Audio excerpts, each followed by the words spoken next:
যারা বলেন আমার গ্যাস এজন্য রাখতে পারি না, আপনি ভণ্ডামি করছেন। রোজা রাখলে গ্যাস আর ভালো হবে না? ডায়াবেটিস রোজা রাখতে পারি না, কে বলেছে আপনাকে? রোজা রাখলে ডায়াবেটিসও কন্ট্রোলে থাকবে। আমার আল্লাহ এই যে ক্যান্সার এবং টিউমারের যে কোষগুলো, সবগুলো থেকে আমার আল্লাহ আমাদের মুক্ত করে দিবেন। আলোচনাটি এখন MS মিডিয়া ORG চ্যানেলে শুনতে পাবেন। রমজান যেহেতু দোড়গোড়া এসে গেছে তাকওয়া নিয়ে, সত্যি আমরা এবারের রমজান আর গতবারের মতো না, এমন ভাবে পালন করতে চাই যেন রমজান আমাকে জান্নাতে পৌঁছিয়ে দেয়। বলেন আমিন। লিকুল্লি শাইইন যাকাতুন ওয়া যাকাতুন জাসাদিস সাওম। পৃথিবীর প্রতিটি জিনিসের যাকাত আছে, নবীজি বলেন এই শরীরের যাকাত হচ্ছে রোজা। আমি আবার বলছি, ওই যে অটোভেস, এইদিকে তাকান, এই যে অটোভেস নামে যে বিজ্ঞানী আবিষ্কার করলেন এই কোষগুলো, আপনার ভেতরেও কিন্তু এখন ক্যান্সারের জার্ম আছে, টিউমার আছে। এগুলো হয়তো ফুটে ওঠে না, তাই হঠাৎ ফুটে উঠলে যে আমার একটা উঠেছে, এটা জেলখানায় থাকতে শুরু হয়েছে, এখনো শেষ হয়নি। এই টিউমার প্রায় লোকের শরীরে জানা অজানা আছে, হয়তো কারোটা ফুটে ওঠে, কারো ওঠে না। এই জন্য বেশি খাবার খাওয়ার দ্বারা এই কোষগুলো যাদের বেশি বেশি বৃদ্ধি হয়েছে, 1 মাস রোজা রাখলে আমার আল্লাহ এই যে ক্যান্সার এবং টিউমারের যে কোষগুলো, সবগুলো থেকে আমার আল্লাহ আমাদের মুক্ত করে দিবেন। এখানে দুনিয়ায় সুস্থ থাকতে চাইলে রোজা রাখা দরকার। যারা বলেন আমার গ্যাস এজন্য রাখতে পারি না, আপনি ভণ্ডামি করছেন। রোজা রাখলে গ্যাস আর ভালো হবে না? ডায়াবেটিস রোজা রাখতে পারি না, কে বলেছে আপনাকে? রোজা রাখলে ডায়াবেটিসও কন্ট্রোলে থাকবে। একটা মাস আল্লাহ রোজা খেলা করার জন্য দেয়নি, ভণ্ডামি করার জন্য দেয়নি, দিয়েছে অনেকগুলো উদ্দেশ্য নিয়ে। আল্লাহ উদ্দেশ্যগুলো পালন করার তৌফিক আমাদের দান করেন। বলেন আমিন। রোজার মাস আল্লাহ দিয়েছে যে গরিব মানুষ না খেয়ে থাকলে কেমন লাগে, ধনীরা যেন বোঝে। অথচ সেহরির সময় মরণ খাওয়া খায়, আর ইফতারি তো টুটি পর্যন্ত খায়। খোদা যা হালকা পাতলা লাগে, ও কিছু মনেই করে না। না, এই নিয়ম বাদ দেওয়া লাগবে। বিশ্বনবী জানিয়েছেন, যখনই খাবার খাবে উম্মত যেন পেটকে 3 ভাগ করে খাবার খায়, তাহলে তার পেটের যে পিড়িয়া, গ্যাস্ট্রিক, আলসার এগুলো হবে না। 1 নম্বরে আপনি খাবার খাবেন 1 ভাগ পানি দিয়ে, 1 ভাগ খাবার দিয়ে, আর 1 ভাগ খালি রাখবেন। কথা বুঝতেছেন? এই নিয়মটা মেনেছিল প্রতিটি নবী। হ্যাঁ, খাবারের পরে মিষ্টি খেলে খাবার হজম হয় তাড়াতাড়ি, এই জন্য এটা সুন্নাহ। নবীজির প্রত্যেকটা কাজ বিজ্ঞানসম্মত। কিন্তু খাবার এমন বেশি করে খায়, হজম তো হওয়া লাগবে, আরো মিষ্টি চায়, তার মানে আরো খাবার চায়। না, এটা ঠিক না। দুনিয়াতে কোন নবীর পেট বড় ছিল না, প্রত্যেকটা নবীর বুক বড় ছিল, পেট ছোট ছিল। আর আমরা নবীর এমন উম্মত, বুক খুঁজে পাওয়া যায় না, শুধু পেট। এমন এমন পেট হয় মানুষের, দেখি মহিলারা লজ্জা পায় যে কি গো, ছেলে মেয়ে হয় আমাদের আর পেট হয় ও। এই জন্য বেশি খাওয়া যাবে না। রমজান আসতেছে কি খাওয়ার জন্যে? ইবাদতের জন্য। বলেন তো কিসের জন্যে? আল্লাহ রাব্বুল আলামিন বলেন, ইয়া আইয়ুহাল্লাযীনা আমানু কুতিবা আলাইকুমুস সিয়াম কামা কুতিবা আলাল্লাযীনা মিন ক্বাবলিকুম লাআল্লাকুম তাত্তাকুন। ওহে যারা ঈমানের দাবি করো, তাদের উপরে আমি রোজা লিখে দিলাম। শুধু তোমাদের উপরে না, এর পূর্বে যত নবী পাঠিয়েছি প্রতিটি নবীর উম্মতের উপরে রোজা এটা ফরজ ছিল। তার মানে রমজান নামক, রোজা নামক, সিয়াম নামক যেটা, এটা শুধু আমাদের জন্যই না, আমাদের পূর্বে যত মানুষ এর উপকার তারাও পেয়েছে। রোজার উপকার সবচাইতে বেশি মানব দেহের জন্যে। আমি এই তথ্যটা এর আগেও যেখানে কথা বললাম ওখানে শুনিয়েছি। 2017 সালে জাপানের চিকিৎসা বিজ্ঞানের উপরে নোবেল পেয়েছে একজন বিজ্ঞানী, ইউসোনিয়া ওসামিওর নাম। এই লোকটা ওরা শরীরের ভেতর থেকে একটা জিনিস বের করতে পেরেছে তার গবেষণায়, যে 2 কোটির উপরে আমাদের পুরা 3.5 হাত বডির ভেতরে কোষ আছে। কি আছে? কোষ। ক্ষয়কার, ওই পেট কাটা মধ্যংশ। এই কোষগুলোর পাশাপাশি মানুষ যদি খাবার বেশি খেতে থাকে, আরো নতুন নতুন কিছু কোষ ওর পাশে তৈরি হয়। ওই কোষ তৈরি হওয়ার পরে 2টা ক্ষতি সামনে দেখা দেয়। 1 নম্বরে শরীরের বিভিন্ন জায়গায় টিউমার দেখা দেয়। টিউমার হয় না? 2 নম্বরে তার ক্যান্সার বাড়তে থাকে। বিজ্ঞান এখন দেখাচ্ছে আমাদের শরীরের শুধু রক্তের ভেতরে 5.5 কেজি রক্ত আছে আমার শরীরে। কত? 5.5 কেজি রক্ত মাথা থেকে পায়ের তালু পর্যন্ত চলতেছে। কমপক্ষে 1 ঘন্টায় 82 কিলোমিটার দ্রুত গতিতে চলে। আপনি আছেন তো না ঘুমিয়ে পড়লে? যেহেতু আপনার কর্মের মানুষ, সারাদিন মাঠে ঘাটে বিভিন্ন জায়গায় কাজ করেছেন, এখন ঘুম আসা স্বাভাবিক। তারপরও অন্তত একটা ক্লাস নেওয়ার মতো 45 মিনিট জেগে থাকতে পারবেন না?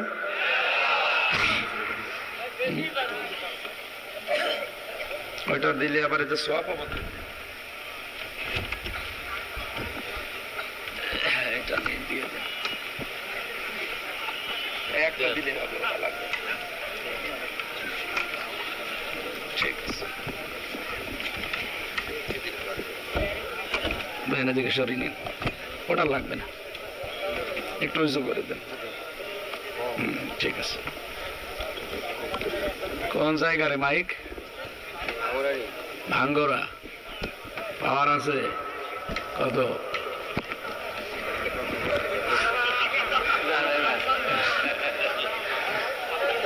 মাইক আলা জানে না, মানে ভালো করে মাইক কিনবে।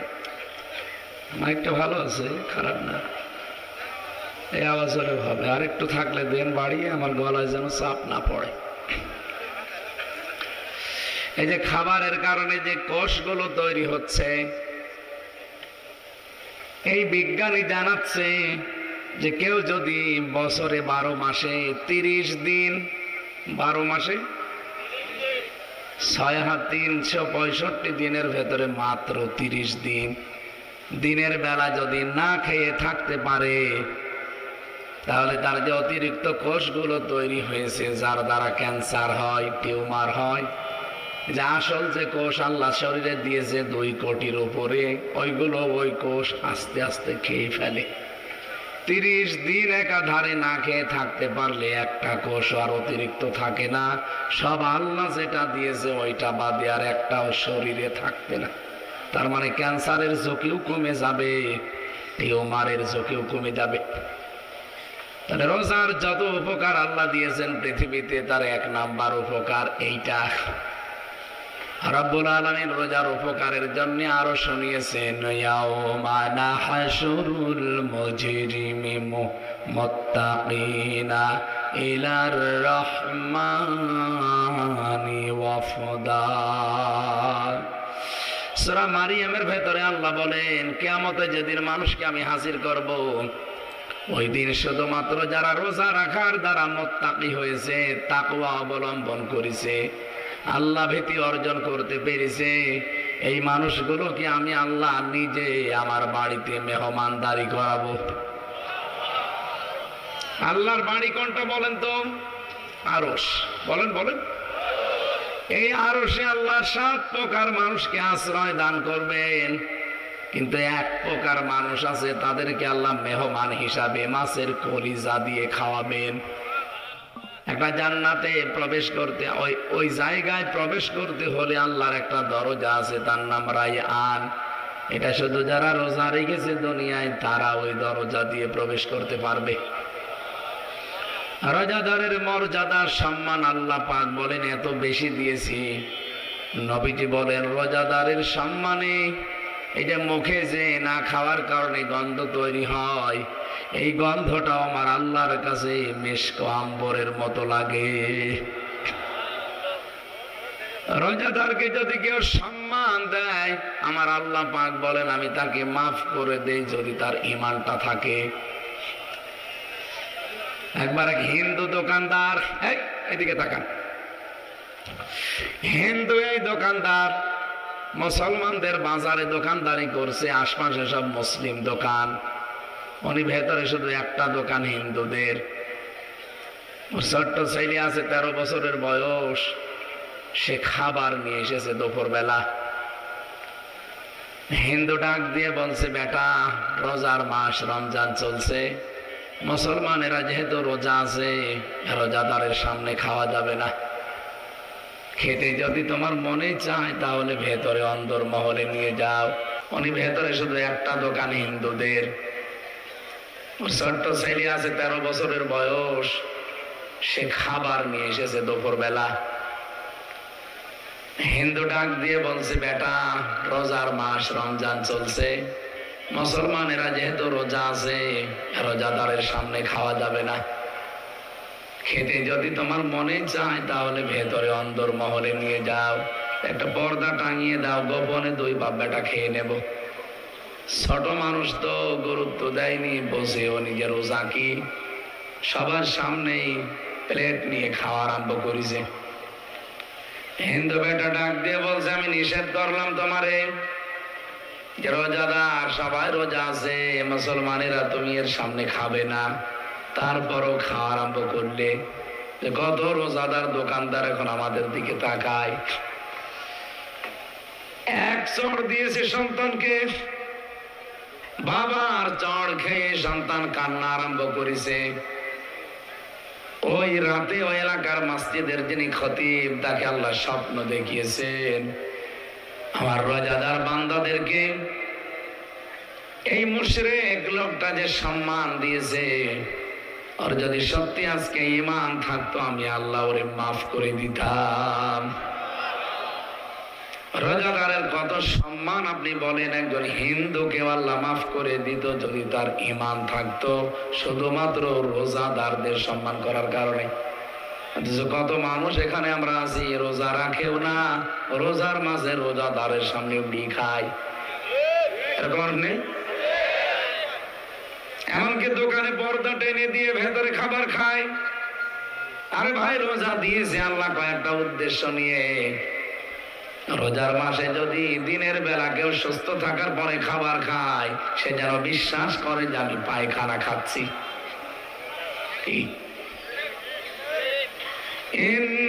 ইন্নাল্লাযীনা ইয়াকুলুনা আমওয়ালাল ইয়াতামা যুলমান ইন্নামা ইয়াকুলুনা ফি বুতুনিহিম নারা ওয়া সায়াসলাউনা সাঈরা।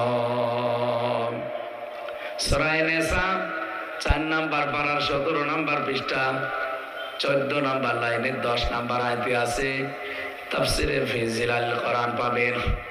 রব্বুল আলামিন বলেন, নিশ্চয় যারা খাচ্ছে খাবে। উঠে চলে যায় মানে আমার ওয়াজে বসে চলে যাচ্ছে না, যদি এমনি প্রসব পায়খানার জন্য যান তাহলে যান। আরে ছোট মানুষ তো, বিড়ি খাওয়ার অভ্যাস তো নেই, যান। যদি ওই রকম জিনিস হয় তাহলে যান, যে কাজ করে আবার চলে আসবে। আমরা বললাম একটা ক্লাস নেব মাত্র, আমাদের বিশ্ববিদ্যালয়ে ক্লাস নেয় 45 মিনিট। আমরা একটা ক্লাস করব যেন ক্লাস থেকে 10টা জিনিস বাড়ি নিয়ে যেতে পারি। পাবনাবাসী, আল্লাহ এখানে ইতিমদের মালের কথা জানিয়েছেন।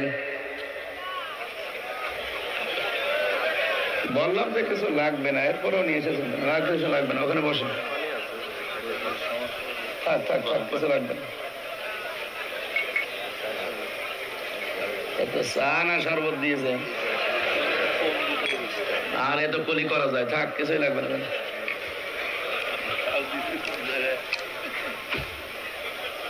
বলে কিচ্ছু লাগবে না, আমার এই গলার যা অবস্থা, এর উপর এখন টেন্স হয়ে গেলেও কিছু হবে না।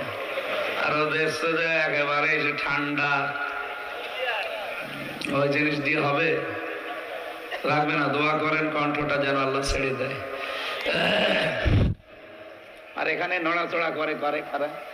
কি মাহফিল দিয়েছেন আপনি নিজেই যদি না শোনেন। বসেন, এখন বসেন। বললাম না একটা ক্লাস চলছে, ক্লাসে কিভাবে হেঁটে বেড়ায়, কথা বলে, ওই রকম দাঁড়িয়ে থাকে। থাক, ওরা তো ছাত্র না। কিছু পেতে হলে আপনাকে নিচে নামা লাগবে। বৃষ্টির পানি হওয়ার পরে কি উপরে ওঠে না নিচে যায়? এখানে আল্লাহর রহমত নাজিল হচ্ছে। ওয়াইদা কুরিয়াল কুরআনু ফাসতামিউ লাহু ওয়া আনসিতু লাআল্লাকুম তুরহামুন। কোরআন যদি চুপ করে আর দিলের কান লাগিয়ে শুনতে পারো, 1 নম্বর শোনা লাগবে, 2 নম্বরে চুপ থাকা লাগবে। আল্লাহ বলেন লাআল্লাকুম তুরহামুন, আমার রহমত সেখানে আশা করা যায় নাজিল হবে। এটা এমনিতে এখন বেহেশতের বাগান, রহমত এখানে নাজিল হবে। আমরা বিশ্বাস করার কথা বিশ্বাস করি না। এটা পাওয়ার জন্য তো আমার যোগ্যতা লাগবে। এই জন্য আমরা নিচু হব, ছোট হব। যারা দাঁড়িয়ে আছেন যদি ভালো লাগে বসেন। আশা করছি আমরা কিছু নিয়ে যেতে পারবো ইনশাআল্লাহ। এমনি আপনারা আজকে ধোকা খেয়েছেন, ওই যে ছোট হুজুরটা আসেনি না, আপনারা দাওয়াতও তো তোর পর্যন্ত পৌঁছাননি। আমারও এরকম অনেক এই ভুয়া নাম্বারে তারা এই বিভিন্ন ধোকা খায়, বলে যে আমির হামজা বলছে, অথচ কম্পিউটার দিয়ে স্ক্যানে কিভাবে ওরা সেট করে, ওরা তো আইটি বিশেষজ্ঞ, সেট করে বলছে এই যেন হুজুরের সাথে কথা বলেন, অথচ আমি জানি না। ওই কোনো সময় হয়তো একটা ভিডিও কাটিং করে এডিটিং করে রেখে ওই পেছনে দিয়ে বলে এই দেখেন কথা বলছে, মুখ নড়ায় আর আপনি শুনতে পান, অথচ কথাগুলো আমারও না। এরকম বহু জায়গায় মানুষ ধোকা খায়। আমি বারবার আপনার আহ্বান জানিয়েছে যে আমার মাহফিল নিতে হলে সরাসরি আমার সাথে দেখা করবে। কুষ্টিয়ায় আমার বাড়ি 6 রাস্তার মোড়ে, থানাপাড়া কুষ্টিয়া 6 রাস্তার মোড়, মসজিদের পেছনে আমার বাড়ি। যেখান থেকে যান, বাংলাদেশের যে জেলা থেকে সরাসরি আসবেন। আমি রমজানে ফিরে আসি, সারা বছরের দাওয়াতগুলো আমি রমজানে নিই। আর মাহফিল হয় তো 4-5 মাস, এই 4-5 মাসে যা নেবো এই রমজানে সব নিয়ে ফেলবো। যেহেতু ভিডিও হচ্ছে তো এই জন্য বলছি সারা দেশে যেন ছড়ায়। কত মানুষ এই যে ধোকা খাচ্ছে। রফিক মাদানিকে টাকা দিয়েছেন অলরেডি আপনারা, অথচ সে জানেও না। তার নামে এই যে কোন চিটার বাটপার এই ভিডিও আকারে ভাবে কথা বলে বলে টাকা খাচ্ছে। এজন্য সরাসরি কারো কাছে যেতে পারলে নেবেন না। এখন যে ধোকার জামানা চলছে, আপনাকে কোন ফাঁকে ধোকায় ফেলে এতগুলো মানুষ এখন এই যে রাত জেগে বসে আছে। আগামী থেকে ধোকায় আর পড়বেন না। যারাই দাওয়াত দিতে চান সরাসরি তার বাড়িতে যাবে, দেখা করে ওনার যদি সিরিয়াল খালি থাকে নেবেন, না হলে অন্য আলেম নেবেন, তারাই নেওয়া লাগবে, কোনো মানে আছে? আর আমার মাহফিলে আগে অগ্রিম কাউকে টাকা দেবেন না। এই যারা ধোঁকাবাজ এরা কিন্তু এটা বেশি করে। এরা বলে যে হুজুর আসতেছে, টাকা পাঠান, না উনি আসবে না।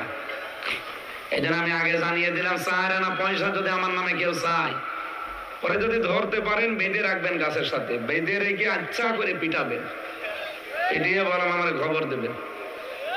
1 টাকাও কাউকে দেবেন না। আমি এটাকে ইবাদত হিসাবে নিয়েছি। দিন প্রচার করা আমার দায়িত্ব। হ্যাঁ, আসার পরে কি করবেন ওটা আপনার দায়িত্ব। তাই বলে আবার 300 টাকা দিয়ে ফেরত দিয়েন না।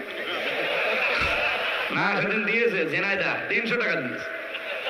আরে শয়তান, আমার গাড়ি ভাড়া বোঝে না। ওই সময় যদিও আমি গাড়ি নিয়ে যাইনি, গিয়েছিলাম মোটরসাইকেলে, ভ্যানে, এভাবে কেটে কেটে। 300 টাকা যাওয়া আসা, আবার হোটেলে আমি একবার খেয়েছি, সব মিলে 280 টাকা আমার খরচ, 20 টাকা বেঁচেছি। ওদের আমি আর মাহফিল দেব? এখন আমার মাহফিল চাচ্ছে, সামনে বছর হুজুর আমি প্রধান বক্তা যদি আমার 300 দেয়, তাহলে দ্বিতীয় বক্তার মনে হয় 20 টাকা দিয়েছে। এই জন্য এরকম আবার করেন না। আলেমদের সম্মান, আর কারণ আলেমরা টাকা নিয়ে যেহেতু আর মদের ব্যবসা করবে না, করবে। আমার অধিকাংশ টাকাগুলো দিনের জন্যই খরচ হয়। অসহায় মানুষকে আমি দিয়ে দিই। ক টাকা লাগে আমার? একটা মানুষ চলতে বলেন তো, এই 12 মাস চলতে খুব বেশি হলেও 1-1.5 লাখ 2 লাখ টাকা হলেই হয়ে যায়, মানে স্বাভাবিক ভাবে। তো বাকি টাকা সারা দেশ থেকে, এমনকি আমি একটা চাকরি করি, আকিজ গ্রুপে আমার বেতন এক একটা জমার নামাজে 1 লাখ টাকা। তো 4 সপ্তাহ যায় আমি, মাসে 4টা জমা পড়ালে আকিজের মালিক নিজে দেয়, আরো আমার যত খরচ লাগে সব ওই বহন করবে। আমার একটা ব্যবসা আছে হালকা, সব মিলে আমার বাবার জমি জায়গা আছে, আমার নিজের বাড়ি আছে, সব মিলে আমি চলতে পারি।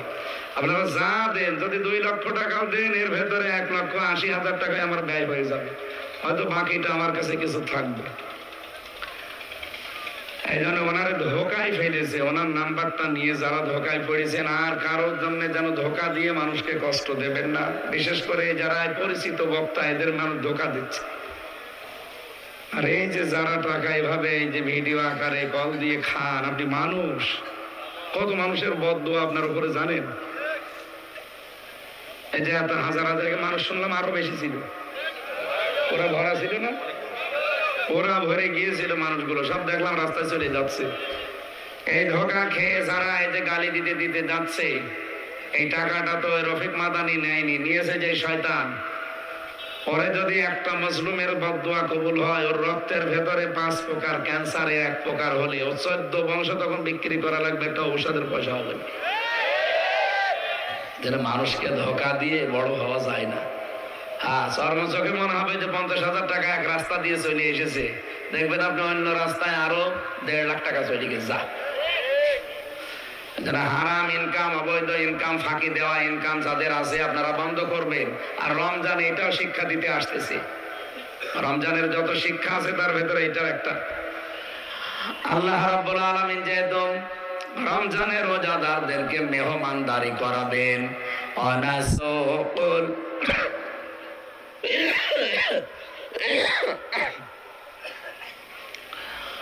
ওয়ানাসুকুল মুজরিমিনা ইলা জাহান্নামা ওয়িরদা। আল্লাহ পাক বলেন, জাহান্নামে আমি আশ্রয় দান করব, ক্ষুধার্ত অবস্থায় ধাক্কাতে ধাক্কাতে নিয়ে যাব। পড়ার পরে আমার তাফসিরে পড়েছি যে রোজা দিয়েছে আল্লাহ ধনীদেরকে ক্ষুধার জ্বালা বোঝার জন্য গরিবের। এই জন্য যারা রোজা রাখে না, এই মানুষগুলোকে আল্লাহ জাহান্নামে যখন দেবে, এদেরকে শুধুমাত্র দেবে না, ক্ষুধার্ত অবস্থায় ধাক্কাতে ধাক্কাতে নিয়ে যাবে। জান্নাতের দরজা কিন্তু সব সময় উন্মুক্ত থাকে। রমজান মাসে রমজান শুরু হলে জান্নাতটা আল্লাহ সাজায়, সাজিয়ে পড়া জান্নাতের দরজাগুলো এমনিতে উন্মুক্ত থাকে, আরো সাজিয়ে বিউটিফাই করা হয়। কিন্তু জাহান্নামের ক্ষেত্রে জাহান্নামের দরজা সব এমনিতেই বন্ধ থাকে, এটা আরো ভাবে ভালো করে বন্ধ করা হয়। আমি এটা জেলখানা যাবার পরে আয়াতটা বুঝেছিলাম। ওয়াসিকাল্লাযীনা কাফারু ইলা জাহান্নামা যুমারা হাত্তা ইযা জাউহা ফুতিহাত আবওয়াবুহা অকাল। এদের বাংলা শোনেন, একটু বুঝবেন। আল্লাহ বলেন, যারা কাফের, কিয়ামতে তাদেরকে ফেরেশতারা ধাক্কা দিতে দিতে জাহান্নামে নিয়ে যাবে। জাহান্নামে যাবার পরে ফেরেশতা দারোয়ান যিনি আছে, মালিক, উনি জাহান্নামের দরজা খুলে দেবে। তার মানে আজ থেকে বোঝা যায় জাহান্নামের দরজা খোলা না, বন্ধ। এটা 24 ঘন্টায় বন্ধ থাকে। যখন কেউ যায় তখন খুলে দেয়, এরপরে ওখানে প্রবেশ করলে আবার আটক করে দেয়। আপনি তাম দুনিয়ার জেলখানার নিয়ম কিন্তু এইটাই। যখন জেলে মানুষ নিয়ে যাবেন, গেটে যাবার পরে তালা খুলে দেবে, ভেতরে ঢুকে আবার তালা লাগিয়ে দেবে। আমি সে 5 পাস করার পর 1992 সালে যেহেতু আমার জন্ম, 5 পাস করতে খুব বেশি হলেও 10-11 বছর বয়স ছিল আমার ওই সময়, নাকি? এই 10-11 বছর বয়স থেকে আমি কোরআনের পেছনে লেগে আছি। তো এই আয়াতটা আমার এতদিনও বুঝে আসে নাই। এই জেলে যাওয়ার পরে জেলখানার যে গেট আছে, গেটের আয়াত সাথে মিলালাম। জাহান্নামের কথা আল্লাহ যেখানে বলেছেন, সেখানে জাহান্নামের দরজাগুলো বন্ধ থাকে। আল্লাহ পাক আমরা আজকে যেখান থেকে বের হয়ে আসছি, এ দরজাও তো সব সময় দেখি বন্ধ। 24 ঘন্টা একজন ওখানে বসে থাকে, শুধু 8 ঘন্টা পর পর ডিউটি পাল্টায়। জাহান্নামের দরজা আর কাফেরদের জন্য আল্লাহ জাহান্নামকে একটা উল্লেখ দিয়েছেন, ওয়াজআলনা জাহান্নামা লিল কাফিরিনা হাসীরা। কাফেরদের জন্য জাহান্নাম এটা হচ্ছে কারাগার। কি বলেন বলেন? কারাগারের দরজা সব সময় বন্ধ, জাহান্নামের দরজাও সব সময়। বলেন বলেন? কেউ গেলে তখন দরজা খুলে দেয়, প্রবেশ করার পরে আবার লাগিয়ে দেয়। জাহান্নামের সিস্টেম এটাই। কিন্তু জান্নাতের দরজা আল্লাহ বলেন খোলা থাকবে সব সময়। জান্নাতের কোন দরজা কোন দিনের জন্য বন্ধ থাকে না। এজনের পরে 2 আয়াত পরে আল্লাহ এই ঘোষণাটাই দিয়েছেন, ওয়াসিকাল্লাযীনা তাকাউ রাব্বাহুম ইলাল জান্নাতি যুমারা হাত্তা ইযা জাউহা ওয়া ফুতিহাত আবওয়াবুহা ওয়া ক্বাল। আমি কিন্তু আগের আয়াত পড়ার সময় ওয়া ফতিহাত বলি নাই, কারণ ওখানে ওয়া নেই। জাহান্নামের কথা বলতে গিয়ে আল্লাহ ওয়াটা লাগাননি, কিন্তু জান্নাতের কথা বলতে গিয়ে আল্লাহ ওয়া মাঝখানে দিয়েছেন। যারা তাকওয়া অবলম্বন করে জীবন চালাবে, আর রমজান এসেছে তাকওয়া দেওয়ার জন্য। কথা বলেন না কেন? রমজান এসেছে আপনাকে খোদা ভীতি দেওয়ার জন্য, আল্লাহর ভয়। কি ভয় করে মানুষ রমজান পালন করে দেখেছেন? জায়েজ স্ত্রী, তারপরও মানুষ ব্যবহার করে। কথা বলেন না কেন? খোদার যন্ত্রণায় আমার ফেটে যাচ্ছে কলিজা, অথচ খাবার রয়েছে, পানি আছে। মাগরিবের আগে মানুষ কেউ খেতে চায় না, 1 মিনিট আগেও মানুষ খেতে চায় না যে আমার রোজা নষ্ট হয়ে যাবে। এই যে আল্লাহকে না দেখেছে ভয়টা আপনি পেয়েছেন, আল্লাহ এইটা নিয়ে ফেরেশতাদের সামনে আপনার নামে গর্ব করে। দেখ তুই যে মারাতে নিষেধ করেছিলি হামসাকে, দেখ তো আমাকে না দেখে কি সুন্দর বিধান পালন করছে। জায়েজ স্ত্রী ছিল, ব্যবহার করে নাই আমার ভয়ে। খাবার ছিল বৈধ, খাই নাই আমার ভয়ে, শুধু আমার নিষেধ। এই কারণে আমার হামসা যদি এত ভয় করতে পারে, আমি আল্লাহ তাকে আমার এই মুহূর্তে সিদ্ধান্ত নিলাম, ওর পেছনের যত অপরাধ ছিল আমি আল্লাহ মাফ করে পুরাটা নেকি দিয়ে পাল্টিয়ে দিলাম। এই জন্য রোজা যারা রাখবে, যেদিন ঈদের দিন বাড়ি যাবে, মনে হবে ওর মা কেবল তাকে জন্ম দিয়েছে, প্রসব করেছে। বলেন সুবহানাল্লাহ। একটা গুনাহ বাকি থাকবে না, কিন্তু রোজা হওয়া লাগবে রোজার মতো। খলিফাতুল মুসলিমিন হযরত ওমর ঈদের দিন, এই যে ঈদুল ফিতরে, তিনি দরজা বন্ধ করে সকালবেলা অঝোর নয়নে কাঁদতেছিলেন। হযরত আবু যর বলেন, আমি তার বাড়িতে গিয়ে ডাক দিলাম, খলিফাতুল মুসলিমিন। দেখি না দরজা বন্ধ, কান্নার আওয়াজ আসে। দরজা খুলে দিয়ে দেখি ওনার দাড়ি বেয়ে বেয়ে পানি পড়ছে। ডাক দিয়ে বললাম, খলিফাতুল মুসলিমিন, আজকে ঈদের দিন, ঈদ মানে আনন্দ, ঈদ মানে খুশি। আপনি বাইরে বের হয়ে দেখেন সবাই কত আনন্দে আছে, আপনি কেন কাঁদেন ঈদের দিন? হযরত ওমর বলে, আবু হুরায়রা, ঈদের দিন খুশির দিন তাদের জন্য যাদের 1টা মাস রোজা কবুল হয়ে গেছে। আমি ওমর এখনো পর্যন্ত কোন সুসংবাদ পাইনি যে আমার রোজা কবুল হয়েছে। যদি হয় আমিও আনন্দ করব, কিন্তু আমি এখনো জানতে পারি না যে আমার রোজা কবুল হয়েছে। এই জন্য রমজান আপনার গুনাহ মাফের জন্য, রমজান আপনার জীবনের অভাব দূর করার জন্য আমার আল্লাহ উপহার দিচ্ছে। আর রমজান পেয়েও যারা রোজা রাখে না, তাদের জীবনের অভাব আল্লাহ দূর করবে না। বলেন তো, অভাব দূর করার মালিক কে? নাকি আপনার চাকরি, আপনার এই ফসলাদি, জমি জায়গা, ব্যবসা বাণিজ্য? না, পারবে না। অভাব দূর করতে পারে যিনি রাজ্জাক নাম নিয়েছেন। রাজ্জাক কার নাম? আরো জোরে বলেন, ইন্নাল্লাহা হুয়ার রাজ্জাকু যুল কুওয়াতিল মাতিন। অবশ্যই আমি আল্লাহ রাজ্জাক এবং যুল কুওয়াতিল মাতিন। এই নামটা পৃথিবীতে আর কারো নেই। রাজ্জাক এবং মাতিন এই নাম কার? একটা মাস আল্লাহ রোজা খেলা করার জন্য দেয়নি, ভণ্ডামি করার জন্য দেয়নি, দিয়েছে অনেকগুলো উদ্দেশ্য নিয়ে। আল্লাহ উদ্দেশ্যগুলো পালন করার তৌফিক আমাদের দান করেন, বলেন আমিন।